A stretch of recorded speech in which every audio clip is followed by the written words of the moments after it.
नमस्कार दोस्तों, आप देख रहे हैं बिजनेस टुडे टीवी। मैं हूं साक्षी बत्रा और यहाँ पर बहुत ही खास मेहमान अब हमारे साथ जुड़ चुके हैं। विपिन प्रीत सिंह जी है हमारे साथ, एमडी एंड सीईओ मोबीक्विक के। बहुत बहुत स्वागत है बिजनेस टुडे टीवी पर आपका। सबसे पहले मैं सभी दर्शकों को ये बताना चाहती हूँ कि मोबीक्विक, जैसे आप सभी लोग जानते हैं, एक पेमेंट्स फर्म है, एक फिनटेक फर्म है और खासतौर पर पिछले 2 या 3 सालों में हम देखें तो लगातार लोगों का जो डिजिटल पेमेंट्स का झुकाव रहा है वो भी बहुत ज्यादा रहा है। आपके लिए जानना चाहते हैं कि पैंडेमिक से लेकर अब तक और अब आगे जाते हुए किस तरीके की ग्रोथ आप देख रहे हैं अपने बिजनेस में? तो देखिए, ऐसा है, पैंडेमिक में कोविड के दौरान लोग घर में बैठे थे तो ऑब्वियसली सारी ट्रांजैक्शंस डिजिटल बन गई, कैश कम हो गया और लोगों ने अपने फोन पे ट्रांजैक्शन करनी शुरू कर दी, पेमेंट करनी शुरू कर दी। इसी तरह से स्टॉक मार्केट में आपने देखा लोगों ने पैसे लगाने शुरू कर दिए। इसी तरह आपने देखा कि लोगों ने लोन लेना शुरू कर दिया, इंश्योरेंस खरीदना शुरू कर दिया। तो उससे हमारे बिजनेस को बहुत फायदा हुआ। हमारा बिजनेस 100% ग्रो किया है year on year last year. तो हमने 540 करोड़ का रेवेन्यू किया, हम प्रॉफिटेबल हो गए लास्ट 2 क्वार्टर में।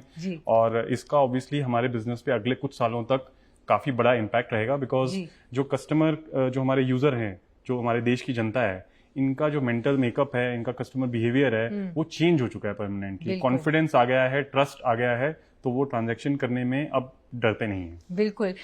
इसके अलावा मैं आपसे ये भी जानना चाहती थी कि बहुत सारे फिनटेक प्लेयर्स अभी मार्केट में हैं, लोगों को पिक एंड चूज करना पड़ता है, इतने सारे कंपटीशन भी है। तो आपकी कंपनी बाकी फिनटेक प्लेयर से अलग कैसे है, क्या कुछ डिफरेंट कर रही है और क्यों लोग आपको चूज करना चाहते हैं? एक सबसे बड़ी डिफरेंस चीज जो मोबीक्विक के बारे में है कि हम ज्यादा शोर नहीं मचाते हैं और हम एक प्रॉफिटेबल कंपनी है। जैसा कि मैंने आपको बताया, लास्ट 6 महीने से हम प्रॉफिटेबल हैं। तो हम एक बिजनेस बनाना चाहते हैं जो 100 साल तक चले।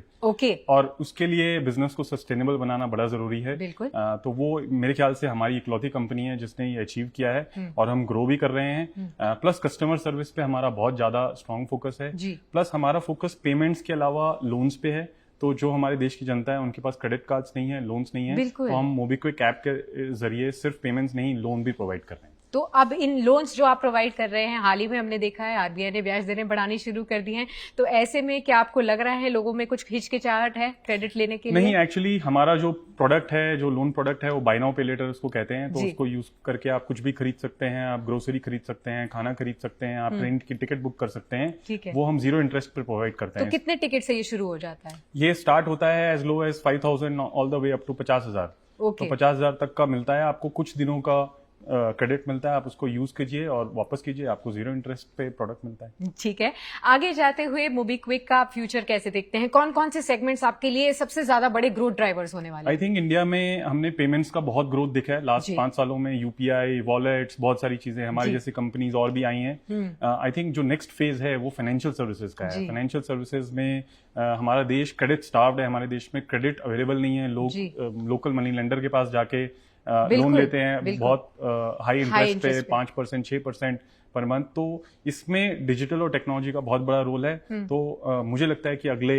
कुछ सालों में यही सबसे बड़ा हमारा ग्रोथ ड्राइवर होगा। हमारे पास कुछ 3 करोड़ ऐसे यूजर हैं जिनको हमने क्वालिफाई किया है क्रेडिट के लिए। उसमें से जिनको आमतौर पर बैंक लोन नहीं देता, आमतौर पर उनके पास ना क्रेडिट कार्ड है, ना बैंक उनको लोन देता है। तो ऐसे में आप क्रेडिट स्कोर कैसे डिफाइन करते हैं उनका? तो इस केस में हम क्या करते हैं, हम उनका बिहेवियर देखते हैं, प्लेटफॉर्म में देखते हैं वो किस तरह की ट्रांजैक्शंस करते हैं। तो जितना ज्यादा वो यूज करते हैं उतना हमारा कॉन्फिडेंस उन पे बढ़ता है और उसके बेसिस पे हम डिसाइड करते हैं कि इनको 1,000 रुपए, 2,000, 5,000, 10,000, 50,000 तक की लिमिट दी जाए, जिससे कि वो सारी अपनी परचेजिंग कर सके। अब ये हम दोनों यहाँ पर ओबरॉय के एक स्टाइलिश से रूम में बैठ के बातें कर रहे हैं, लेकिन आम जनता को ये बात आप कैसे पहुंचाते हैं जिनको पता चल जाए कि जो बैंक उनको लोन नहीं देता, लेकिन आप जैसी फिनटेक कंपनी उनको 2,000, 5,000 रुपए के भी अर्जेंट बेसिस पे लोन्स दे सकते हैं? तो हम मतलब मास मीडिया में इन्वेस्ट करते हैं। हम ऑब्वियसली अपनी ऐप पे लोगों को बताते हैं।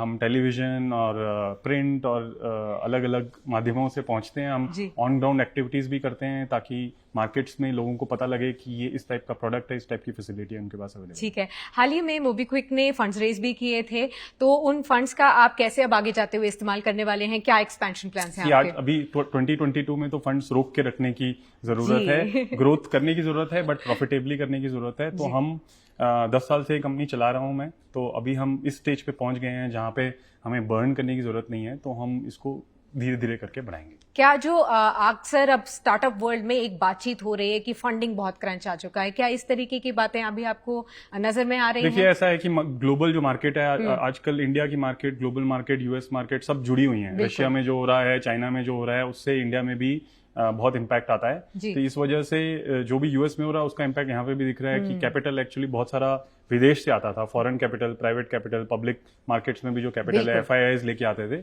उस पर तो असर पड़ा है बिकॉज वहां पे इन्फ्लेशन ज्यादा है, तो लोग अभी सोच समझ के पैसा लगा रहे हैं। तो मेरे हिसाब से अगले 6 महीने 1 साल के लिए ये चलेगा, बट ये एक्चुअली बहुत अच्छा समय है मेरे हिसाब से, बिकॉज बिजनेस बनाने के लिए आपका कॉस्ट ऑफ बिल्डिंग बिजनेस कम हो गया है, क्योंकि होपफुली तनख्वाहें इतनी नहीं बढ़ेंगी, सैलरीज इतनी नहीं बढ़ेंगी, कंपटीशन कम हो जाएगा, तो ये बहुत अच्छा समय है। I love it. Okay.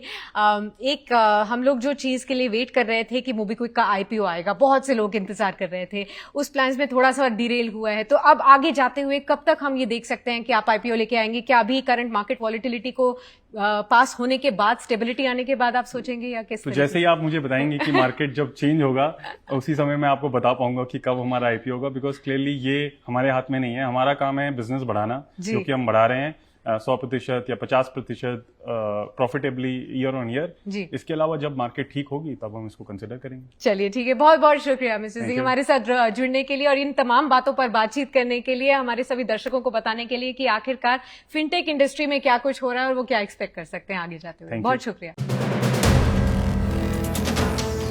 Video पसंद आया तो हमें लाइक, कमेंट, शेयर और सब्सक्राइब जरूर करें।